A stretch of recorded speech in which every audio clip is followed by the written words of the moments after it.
Hi guys, I just came back from DC after interviewing Congresswoman Luna about the paid protesting that we've exposed, along with the illegal immigration fraud and the rise of Sharia law in the West. Congresswoman Luna sits on the oversight committee that is investigating the funding behind these protests. So without further ado, here is my conversation with Congresswoman Luna. Welcome back to the Nate Friedman Show. Congresswoman Luna, it really means a lot. Thank you for sitting down with me. It's an honor.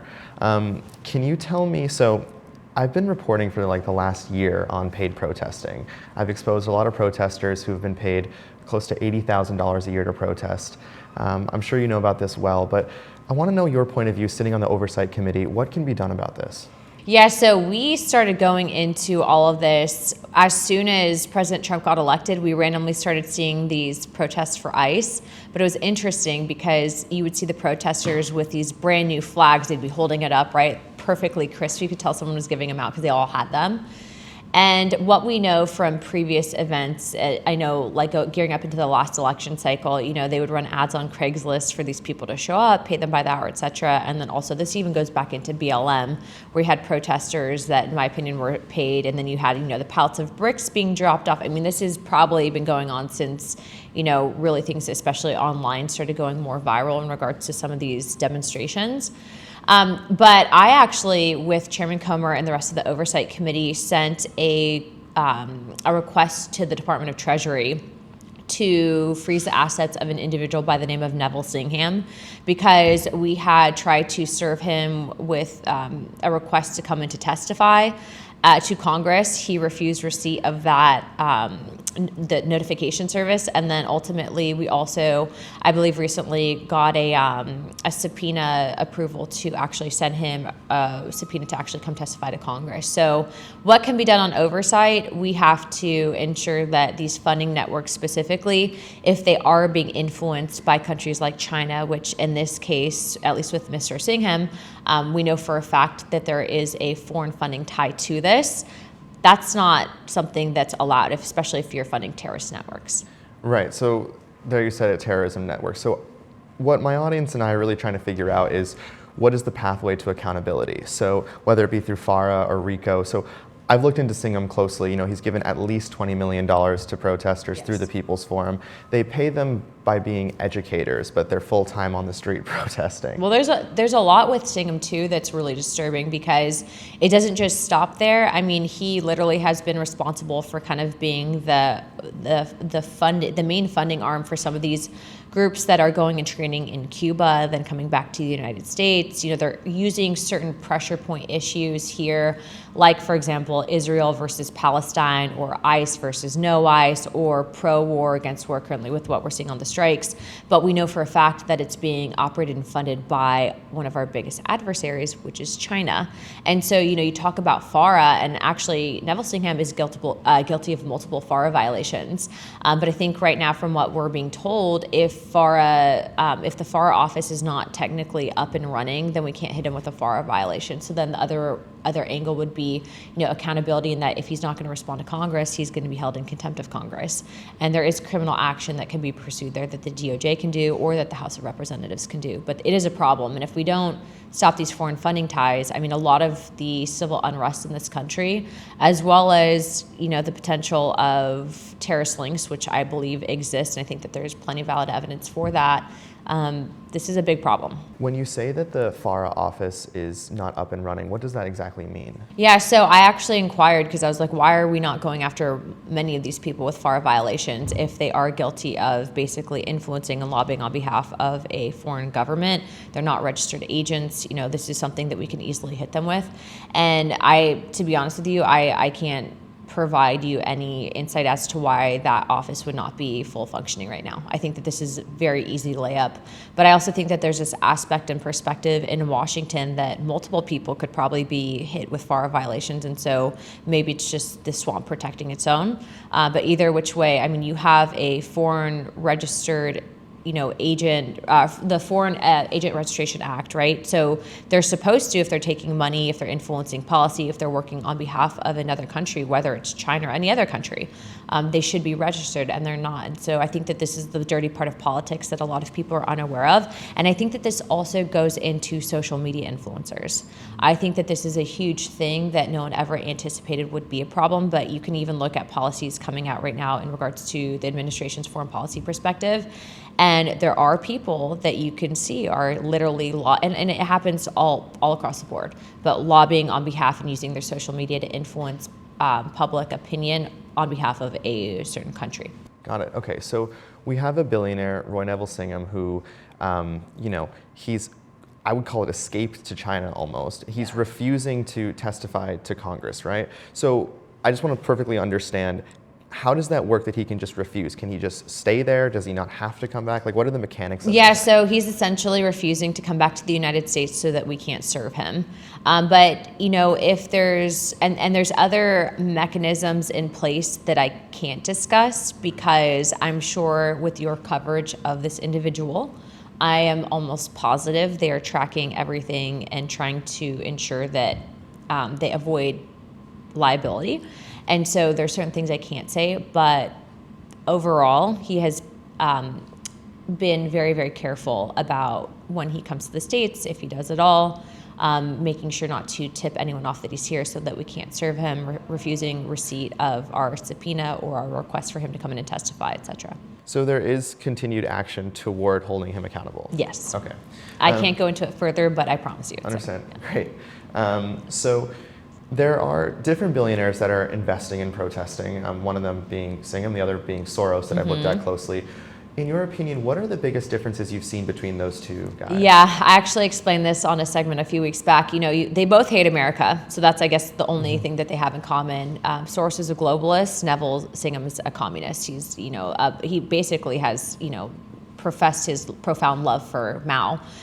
He does not like what this country stands for, neither does Soros, and so they both will equally fund different organizations to essentially fracture, especially with young people, and to program them. Although Singham seems to be overtly working on behalf of the Communist Chinese Party to push Marxism. Soros, on the other hand, he's an interesting cat in himself, but he's bad news, and he actually is, from what I gather, banned in a few countries. Yes. So Soros in particular, he likes to put his money through several different other groups into whether it be PSL or whatnot, but through like the Alliance for Global Justice Fund, Progress Unity Fund, Tides Center, Tides Foundation. But it sort of starts at Soros, goes to Open Society, and then branches out to everything else. Is there perhaps a way to potentially avoid this mechanism going forward? It seems like it's just a game that's being played. You can fund, if you're an American citizen, you can fund whatever nonprofits you want. I think the question is, are these nonprofits in violation of any laws? Then you can revoke their nonprofit status. The next question would be, are the networks that you're funding, are they ending up in the hands of terrorism or known terrorist organizations or groups? The minute that happens, you are then funding a terrorist organization, and there's criminal action for that. And so in regard to terrorism, I definitely proved terrorist sympathizing. So a lot of them were out protesting even while Israelis and American citizens were being killed on October 7th. They went out the next day. So is there something around that legally, or is it purely just the funding of terrorism? There's nothing around ideological that falls under free speech? No, you can protest. As long as you're doing it peacefully, you are free and you are protected to protest whatever you want, right? But the minute that the networks, or the minute that the money goes or comes into the hands of something or someone that is designated as a known terrorist organization or ties into domestic terrorism, I think that that's when you're ultimately no longer just using free speech. And what's been interesting is, in regard to whether it's this issue, whether it's Russia versus Ukraine, whether it's supporting or against the administration's strike on Iran right now, what they are doing is they're taking these pressure point issues, and what people don't realize is they're being inundated at the same time that these protests, these organized protests are happening. They're being inundated with bot farms. So the bot farms are sending and spinning a certain narrative. At the same time, they're being hit with these social media influencers that are also getting paid by foreign countries pushing the same narrative. And so there's this all-out propaganda war happening with people that aren't even aware that it exists. They're not even capable of seeing it happening all at once. We see it because we know the policies. And on the bot farm specifically, they use certain keywords, and then you'll see the accounts, might have like 1,000 people newly created, tend to not have any identity on the account. And what they were also doing is they were using a lot of accounts that were, pretending to be conservative or Republican accounts to attack positions within the Republican Party or conservative base. Now we know that they weren't even here. So to answer your question, there is something that can be done, yes. Some of these organizations, from what I'm hearing, without going too much into the detail, because there's going to be punitive action, we're getting in the hands of terrorism, and so they're essentially funding terrorist networks. Okay. Wow. What about arrests? So I just want to, again, I'm asking all these clarifying questions so that people can really understand, including myself. These folks are often getting arrested. So David Chung, for example, he's getting paid $75,000 a year. Layan Fulihan also getting paid close to $80,000 a year. They've both been arrested. Manolo dos Santos, the leader of the People's Forum, has been arrested multiple times, and not including all the other people affiliated with the People's Forum who's been arrested.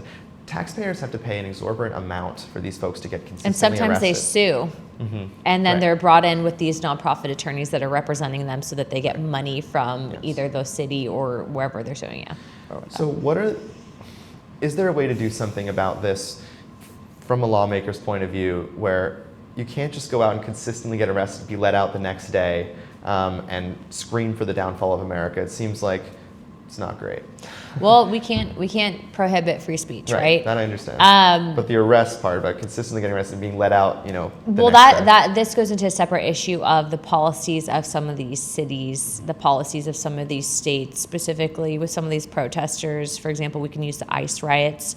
When they started getting violent, the law enforcement was told to stand down, don't do anything. A lot of these are sanctuary cities if you do have people that are illegal. And then what they'll do is they have blue prosecutors, blue judges, blue DAs that won't come down with, like, if you were to do some of the stuff that they were doing in, more conservative states, you'd seek full persecution from the law. What we're finding is that the organizations are in bed with the local officials, local government, and then they're willing to settle, and then they basically do these big payouts. The organization that represented them then gets the payout in part, or might split it with them. So they're basically just greasing the wheel. So if we're going to fix this issue, you fix it by cutting off the head of the snake, because I don't think that we'll be able to ever mitigate that issue. I think if you go after the funding streams and you go after the nonprofit status of the organization, that's how you deal with it. Got it. You mentioned Cuba earlier. I want to understand if there is a potential pathway to accountability this way, in which Manolo dos Santos, leader of the People's Forum, has met with the Cuban president multiple times. In fact, many of the people at the People's Forum have been to Cuba multiple times. Yep, doing the training. They do training. Yes, training. Yeah, a lot of them were saying they do training for the liberation of Palestine, even though they don't care and they don't see that the money itself is coming from China. The accountability mechanism are they trying to do something that would directly target an elected official, and are they trying to overthrow the federal government? Are they working with known terrorists or terrorist organizations? Are they engaging in espionage and intelligence gathering operations on behalf of another government? These are all criminal acts that are not protected under free speech. And so, again, going back to how do you fix this issue, if we cannot cut off the funding streams, because granted, these people, if they weren't getting paid to do this, if they weren't having their travel paid for, they wouldn't be over there. Correct. If they weren't, promised that if you go to jail, we'll get you out, they wouldn't be doing it. Right. Yeah, a big distinction that I want to make is that it's not as if all the protesters are paid, it's that the organizers are paid, and that all the signs are printed by the organizers, and they wouldn't be holding anything. The perfectly crisp flags are given out. David, my social media and comms director, he was like, this is like the Timu riots. And so we dubbed it the Timu riots of, early 2024. And it is true because they were all funded by China. But I mean, you can literally see the structure of these organized protests and how it goes. It went from BLM, to, Ukraine flags. Now we went to Mexican flags. Now it's going to be Iranian flags, right? And it's like the oppressive regime of Iran. We can talk about some of the stuff happening right now. You see people that actually are supporting what's happening with, with basically protecting American citizens that were literally facing imminent threat as a result of the regime of Iran. And then you have, again, now these organized protesters that are trying to say that, they support Sharia law, which is like so crazy. And we can get to like a whole separate conversation, but going back to kind of the structure of these organizations, what concerns me is, again, going back into, you have these organized protests, you have the bot farms, you have the paid social media influencers. People, being up here in Washington, you see how much people are willing to do for money. Whether it's politicians in regards to their policy, if they can raise money from certain organizations or people.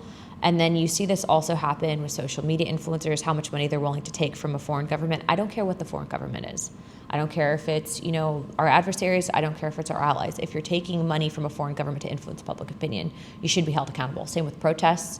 Same with, these organizations and nonprofit. There should be a level of disclosure with that because it is influencing our policy here, and it does ultimately result in, are we going to get involved in foreign conflict? Okay, and so to wrap up the topic of paid protesting, I want to ask a final question about accountability, Yeah. almost as if you have any advice for me. So I've exposed that they're paid, I've exposed all these channels and I've followed the money. Now I'd really like to see accountability like my audience. What advice do you have? Is it to go through FARA? Is it to go through RICO? What is the best pathway you believe in?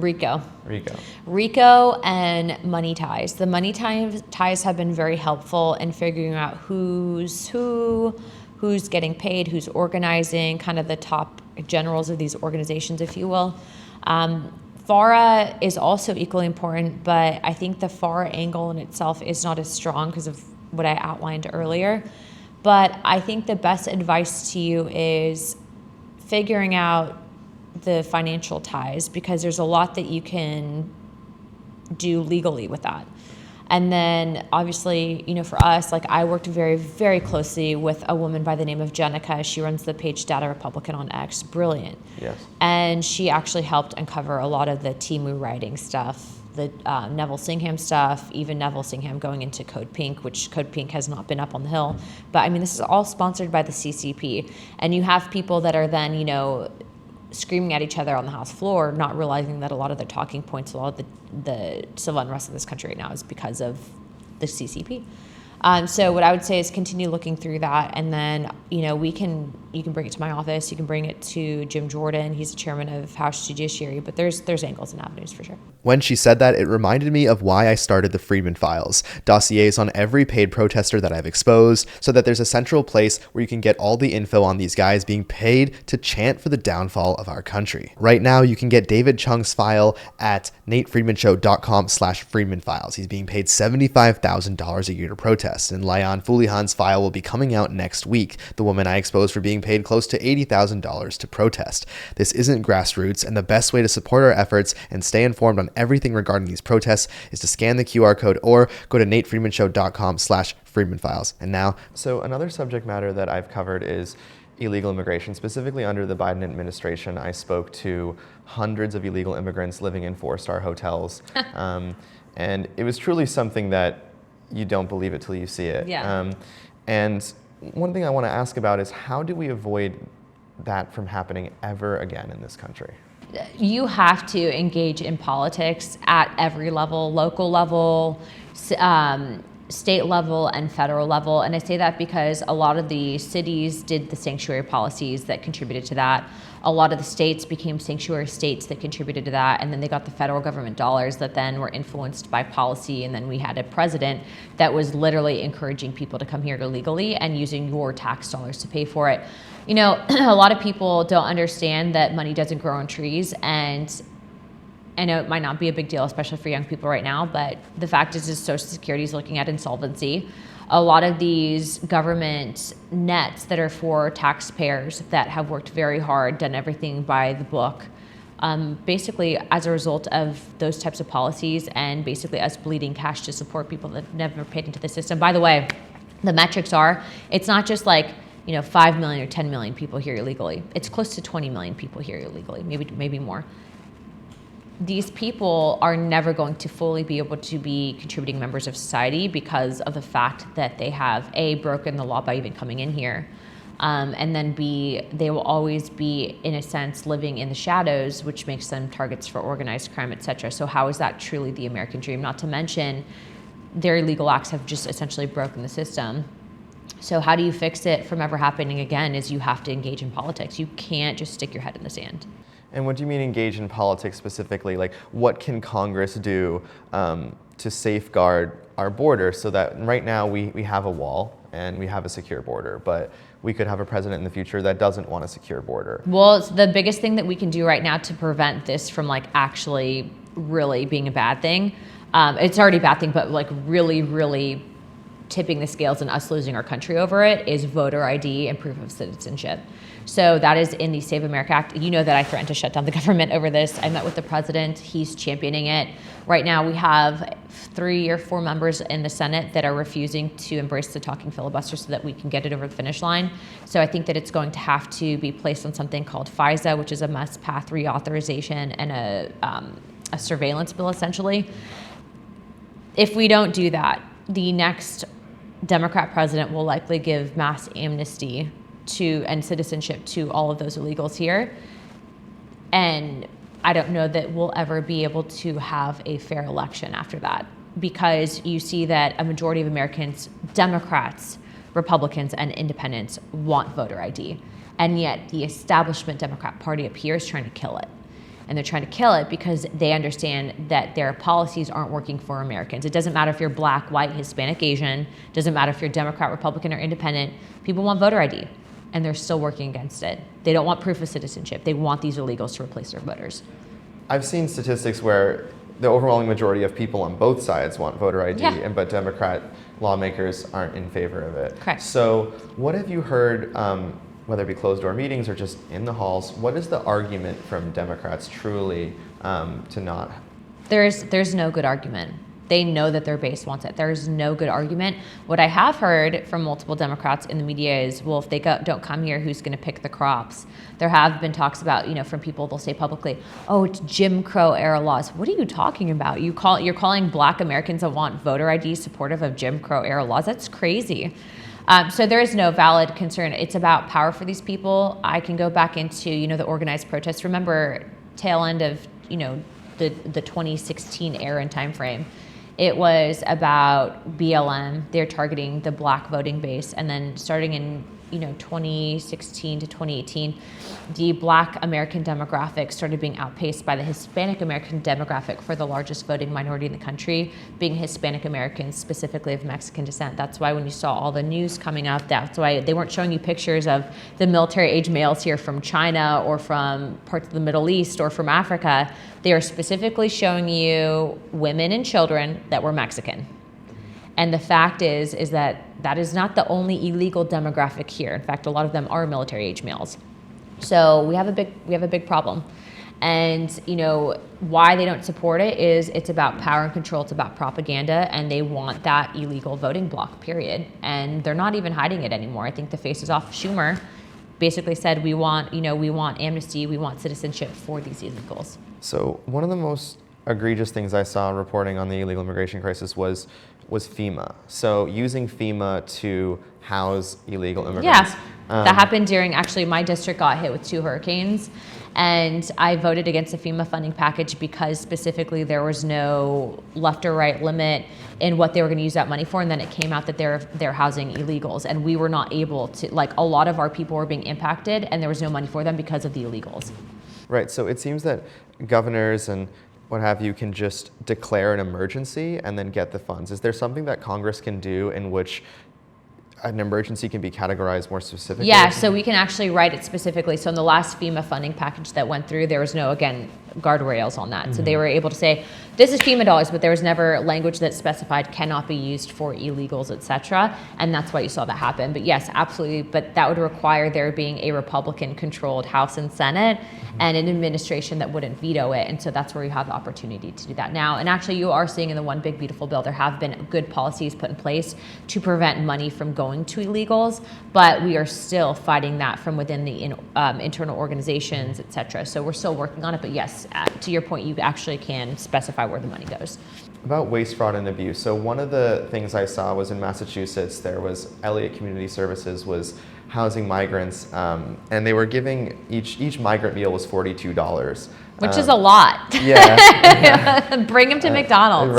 Right. So we also saw empty rooms that were being charged to the taxpayers. Yeah, so fraud. John Featherson, who blew the whistle on this, outlined it all. And the governor is still running for re-election. Everything seems to be just, same old. And I think people want to see accountability. How do we see accountability for this egregious waste? We can't give them the federal dollars. But again, that's appropriators, that's an internal thing here. And I'm a very conservative, ideologically motivated member in that sense. So I will not vote for legislation. It could be the greatest piece of legislation, but if I see there's poison pills in it, and that's what we call them, they poison pill the legislation, I'm not going to vote for it because it's wrong. And they could easily adjust it. They don't need to do that, but they're doing it because they are greasing the wheels here in Washington. So that's when I said, how do you fix it? Well, you have to have a member that's not going to vote for it. And that starts with the voters of those districts that are sending their members up here. Right. And so that's when I say you have to get involved in local politics. You have to get involved because so many people, we're in this day and age where they just scroll through their phones and information is 30 seconds, 15 seconds, 10 seconds, nothing more. There's no engaged dialogue like there is right now. And we're losing our country as a result of it. And then they see something on the internet once and they think that it's real instead of doing the research, right? There's been this lack of critical thinking skills, I think, because of how people have just really lost focus and have been so programmed. And what I would say is that if we are going to have a strong country moving forward, if we want to have the true access to the American dream, if we want to be able to buy a home and afford health insurance and have a family and have all of the things that would fulfill us as an individual and an American citizen, we have to make sure that we are monitoring these issues. We can't just basically be, a charity for the rest of the world. That's not going to work. We will go bankrupt as a country as a result of that. And so sometimes it's not a comfortable conversation to have, but it needs to be pointed out. Okay, so it seems that sanctuary cities are at the crux of this, that Yes. without this policy. One of the recent reports I've done, which isn't out yet actually, is Mamdani and AOC made an announcement in Spanish encouraging illegal immigrants to enroll in free childcare. And they did it in Spanish because they don't speak English. It was very interesting. I don't know if it's tied to sanctuary policy, but again, what can be done to undo? I know the president has spoken about sanctuary cities, but going forward, can we undo sanctuary cities? We can't redefine it. So redefine we it, can't. So there's then the argument of states' rights over federal policy, and I will always lean on the side of the states because that's how our Constitution and our country was set up. We saw this as a great case during COVID-19, right? Florida said federal government's laying out these policies, take a hike. And Florida was able, as a result of that, to really protect its business and citizens. Then you have the flip side of this, where you have states like New York that are very pro-illegal immigration, very blue, embracing sanctuary city policies. So you can't tell the states, unless they're violating constitutional rights, what they can and can't not do, right? And that's the separation of powers. But what you can do is say, if you are in New York City, or if you are a representative for one of the boroughs that is housing illegal, then you cannot receive money from the federal government, and we can actually prevent them from being able to bring that money back to those areas if we know that it's going to be spent with fraud or given out to people that haven't paid into the system. So that would be the appropriations process. Yeah, so it seems like your mentality, which is fair, is that people vote for these policies in their own states. One thing that's kind of unfathomable is, I live in New York City. I've lived there for the last 5 years. I saw the crisis. I saw it all in front of me. Spent over $12 billion on the migrant crisis, and we voted for those same policies again. Mm-hmm. So, but you can't. But how do you fix it? Is you cannot continue to bail these places out, and that would be a federal dollar policy, right? So don't continue giving money. And that's why I think I get so frustrated with my own party sometimes, because it's like spinning the wheels. We are so focused on getting elected that we're not actually implementing the policy. That's why I was literally threatening to shut down the federal government. Mm-hmm. And I had a conversation with President Trump, and President Trump is with me on this issue. Save America is the #1 in the country. But as you're seeing, the Democrats are still trying to shut down DHS. DHS has been funded. ICE operations have been funded till 2028 over, right? So like, they're just expecting that their voters are too stupid to realize that. And that's so crazy. Like, I could never imagine going and asking for the vote of someone if I'm actually, thinking that they're not smart and that they're not going to actually be able to see what I'm doing. They're lying to they're saying that shutting down DHS partially, that they're somehow impacting ICE operations, or they're implying it. That's simply not the case. What are they impacting? Counterterrorism. What are they impacting? DHS. What are they impacting? Would be Coast Guard. So like all of these things that protect the home front from terrorist acts. And as you're seeing right now with everything in Iran, we need that funded because we do have a serious threat on our hands. You mentioned working with President Trump a few times. Yeah. Can you share a time where you guys worked closely on an issue and accomplished something together, and what it was like? Most recently, I guess, I was asked by the president about some topics for the State of the Union. And I suggested that both were really important, which he agreed were voter ID and the Save America Act, and then banning insider trading. And he ended up really hitting those out of the park. And so I would say that I have a very good relationship with the president in the sense that, yes, like if I have a problem, I call him and he'll help and he answers my calls. But also too, I think on like a sounding board perspective, he does ask my opinion on certain things and he takes what I say into account. And I have seen him on some things, for example, the State of the Union speech, certain topics, he took my advice on it and knocked it out of the park. So that was the most recent case. Thank you. Save America would be another one, but he's now, and that hasn't like fully passed yet. So when you ask me next time, then I'll say, we'll Save America Act. So I recently took a trip to the UK. I don't know if you've been there recently, but you wouldn't recognize it as the UK. And one of the biggest concerns I got from my audience is that they don't want to see that happen to this country.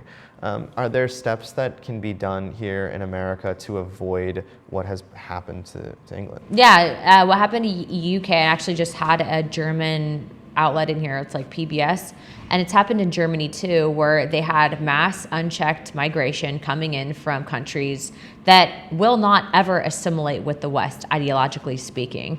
Military age males coming in with their families, tapping into the system, becoming basically cases of the state for welfare, and then living off taxpayers and just bleeding the system, not contributing to society in a positive manner.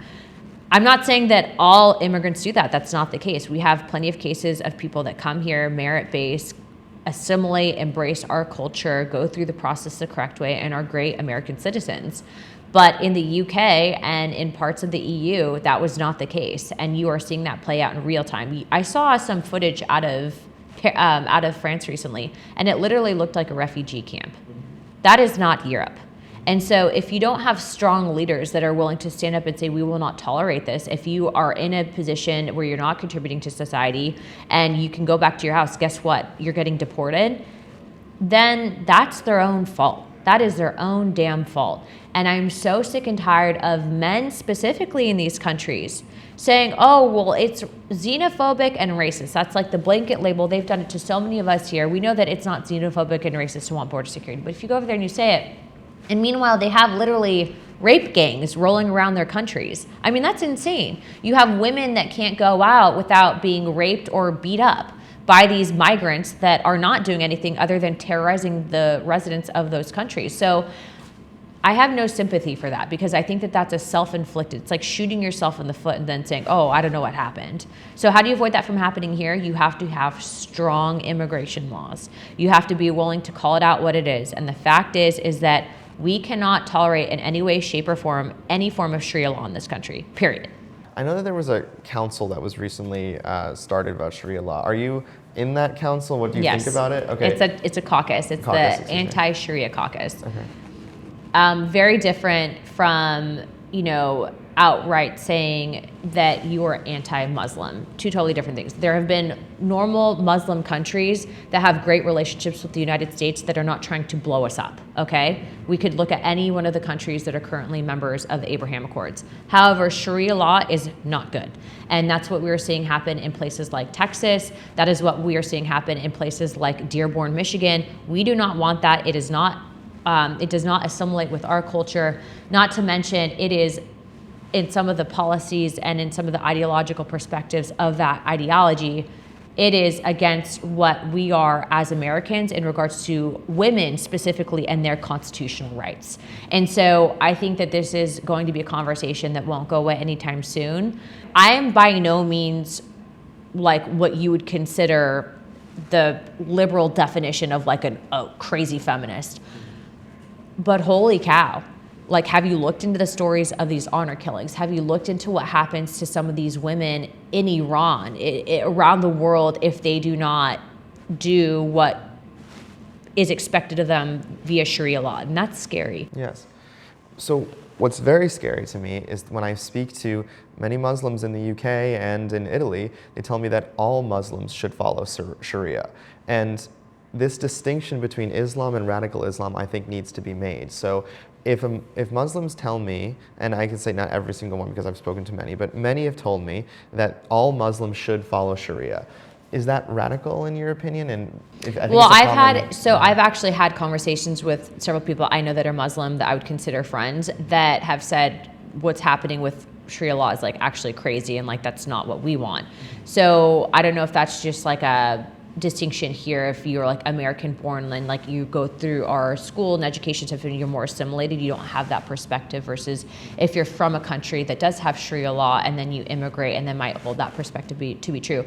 But there is a big distinction between someone that is supporting Sharia law versus someone that doesn't want it.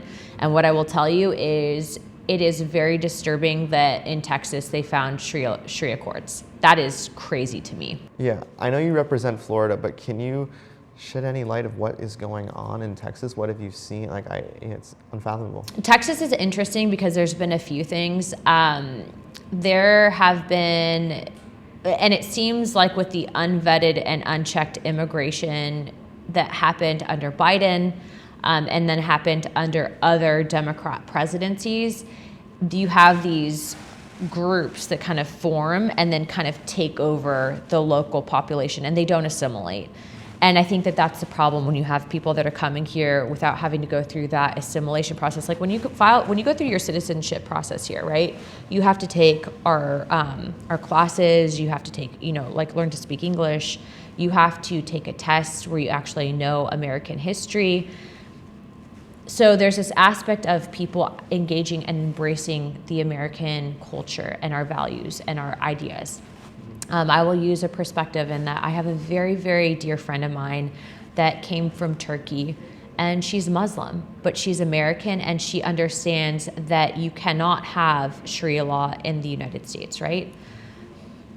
But then you have people that are, and it's crazy because I think when we're going back to our initial conversation, and that these outside groups that are funded by places like China that are then pushing even American-born, non-Sharia law raised women specifically to try to embrace this culture.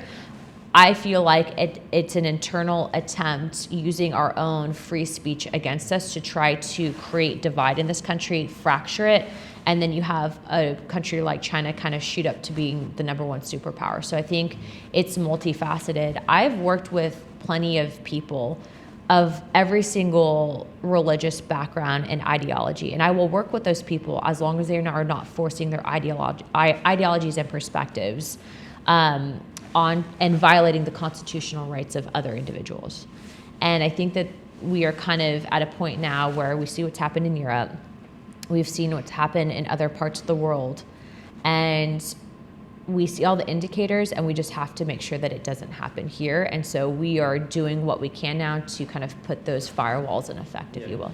And specifically about Texas, I saw that, and I'm going very soon, but that they're building about 2 mosques a month, and that there's over 300. Whether it makes somebody feel unsafe or they're worried about lack of assimilation, is there something that can be done from a congressional point of view of limiting the amount of mosques? I don't know if there's any precedent for something like this, but yeah. Well, no, because you have free speech and you have freedom of religion in this country. And part of the reason why we were founded the way that we were is because you had the Church of England that was trying to force something, and our colonists and our people said, we're not dealing with that. The Pilgrims were like, see, we're out. So no, you can't do anything in that sense to outright ban the building of a mosque. But again, going back to, if you have these things like Sharia courts that are violating the constitutional rights of women specifically, or other individuals, that's not right. That's not legal, and that's not it's not something that is going to ever work with our Western culture and ideological perspective here in the States. So to answer your question, how do we prevent that from happening? You have to have people at the local levels, specifically in places like Texas, that are going to stand firm in understanding that that's not acceptable.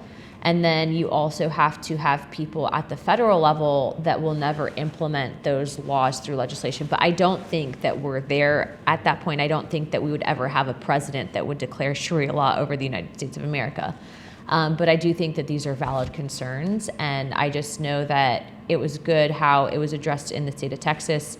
You have the attorney generals of many states that have had certain cases, whether it's this, whether it's issues of racism. I mean, it's been addressed across the country in various ways, but it's definitely disturbing.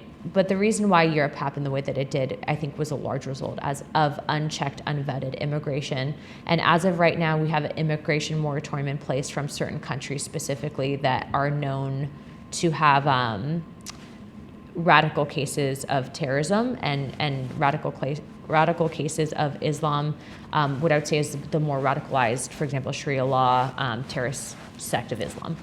Awesome. So my final question to you is just a look behind the curtain. I know that a lot of people pass the Capitol building. A lot of people wonder what a congresswoman does, what a congressman does. And I just want to ask you what you're planning on doing, whether it be today or tomorrow, whatever day is less confidential, I guess. Yeah, so this week I happened to plan a few weeks back, I was seeing what was happening at the World Economic Forum and how so many of these policies and these weird goals and objectives for many members of government from around the world with the World Economic Forum is just so dystopian and so creepy and so out of touch.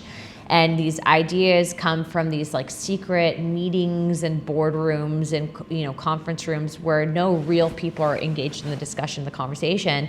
And if you don't align with those perspectives of being very pro-globalist, you're basically not invited to the event. And so I put together kind of a counter to that. It's called the Alliance of Sovereign Nations. We have over 87 members of government from around the world, to include, I believe, a few presidents in attendance, that are focusing on three very fundamental things to have a strong country. That is energy independence, free speech, and strong immigration policies. And that's going to be taking place. And so I actually organized this event. I actually worked with Turning Point Action, so that I'm the honorary chair, but I worked with Turning Point Action to kind of head up this event. And it's going to be the first of its kind. But again, what do I do in my average day? In addition to doing media, I do my hearings, I take constituents meetings, and then on my free time, I'm trying to save the world. So that's what I do. Well, that's what I'm doing this week. Next week, I've also been known to, though, engage in peace talks. I'm actually very vocal in what President Trump is doing to try to end the war in Ukraine and Russia. I've been attacked as a result of that, but we should always be leading with peace as the first perspective in policy, and a lot of people, especially right now with what's happening with Iran, don't realize that this administration did try to lead with that. We were trying to negotiate on ending the nuclear enrichment program, and I can't get too much into the intelligence sharing on this, but there was imminent threat that existed, and I think a lot of right now what we're seeing, especially on this topic, is there's a lot of bot accounts going on. A lot of people are uneasy, and rightfully so, because the American people are so tired and have been so weary of the federal government with endless wars. And I've been one of those huge advocates against them, right? Like, I've never voted for any funding for Ukraine. I wanted to not really send our tax dollars to other countries, specifically like Taiwan. in regards to building up their arsenals, because I understand the issues that we have here, but I also understand the delicate balance of foreign policy and really how do we prevent large-scale catastrophic events in the future. And unfortunately, we're in the position that we're in right now because our hand was forced. But I do believe that it will long-term be the best thing for not just our country, but the future generations of this country to avoid a nuclear exchange in the future. What was it like? You mentioned Iran, so I need to ask, what was it like in the building when it all went down? What were some of those conversations like? It started happening on Saturday morning. And so at around, I think it was like 2 a.m. And so I was actually just wrapping up my depositions of Bill and Hillary Clinton. And so I woke up at around 3:30, got into my Uber to head to the airport at JFK. And I opened up my X and I saw that we were hitting Iran. And at that point, I immediately kind of like started messaging some people that I know that are at the White House and was kind of getting a handle on everything. And then I guess it can come out now, but I spoke with the White House extensively. I spoke with the Secretary of State on Saturday, and I have been following this very closely because I don't want a long drawn out conflict like in Iraq and Afghanistan. And I lost friends when I was in the military. I lost friends in those wars. And I mean, my goodness, my husband was shot in Afghanistan. And so I don't want that to happen again. And so we are, and I do feel based on what my conversations, etc., that is not the perspective of this, that it will be in and out. And I just know that unfortunately peace has a heavy burden, and that we were in a position to where we knew that imminent strikes were going to happen even if we did not engage in the conflict. And at that point, when you have someone that's a crazy person saying that they want to basically see the downfall of the United States of America with ballistic missiles, we could not allow them to have any of that. And so they didn't want to negotiate in good faith. And it wasn't just that, but there was actual missiles that were directly pointed at our bases all along the southern belt of Iran. And now you're seeing, as President Trump said, that the leadership, for the most part, that had that ideological perspective has been neutralized. But we'll see what happens. I mean, you see other Gulf countries, other Muslim countries that are engaging in this fight because they also understand that they were being hit. So again, going back into this, Iran dominated by radical Islam and Sharia law. Other countries like Qatar, like the UAE, yes, Muslim countries. However, are they trying to, directly kill Americans in the United States? Qatar just intercepted incoming missiles that were aimed at our bases. And so, this is a delicate balance in foreign policy. And we are seeing that the Abraham Accord countries are standing by this administration. And I think that that's the perspective of peace through strength. But I hope and I pray for everyone involved right now, because I think leadership has a very important decision to make in the next few weeks. And so we'll be praying for everyone involved, to include people in Iran right now that are braving the storm. Thank you so much, Congresswoman Luna. I really appreciate your time. It's an honor. Thank you. We appreciate it.